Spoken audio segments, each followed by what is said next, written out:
Welcome back. Well, eating seafood isn't just delicious.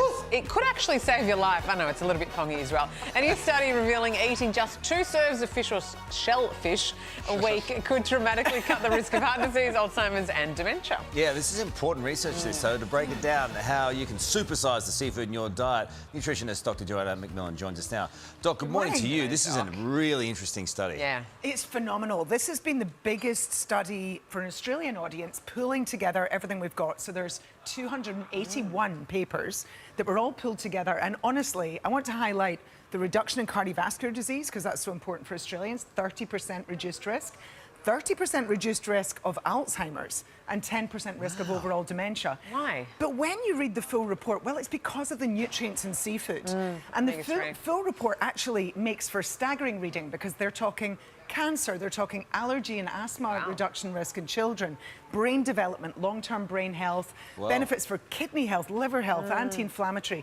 And it's really all down to these nutrients that many of us are falling short on. Any particular that are more rich than others? So the campaign we're launching is called Two4Life, because it's about encouraging Australians to have 2 meals of seafood a week, and one of those has to be oily fish, because there's no doubt that some of these impacts are coming from the long chain omega-3s.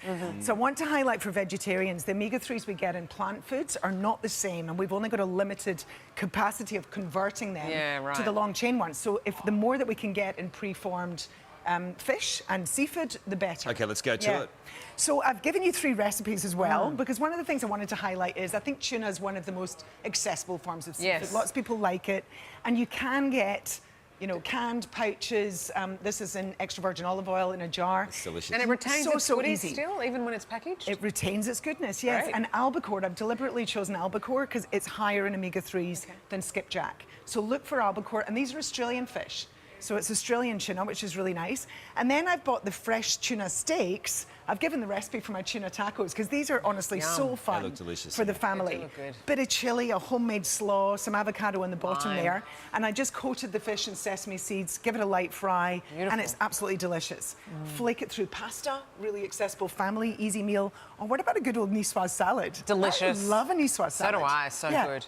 It's the best. But you've got some more exotic options here as well. I do. So thanks to Sydney Fish Market, they've really delivered this morning. What about the legends there? Yeah, I know, amazing. Have you been there? It's unbelievable. Oh, the new fish markets, it has all been renovated, so it's absolutely fantastic. It's unbelievable. I'm going to take this big barramundi home and have a shot. It's bigger than me. Look at this, it's huge. You just swallowed a bowling ball. Compare the pear over there. So look, you don't obviously have, you can buy it as fillets, so it makes it much, much easier to cook at home. But what about things like mussels? You know, a $10 bag of mussels will feed the family.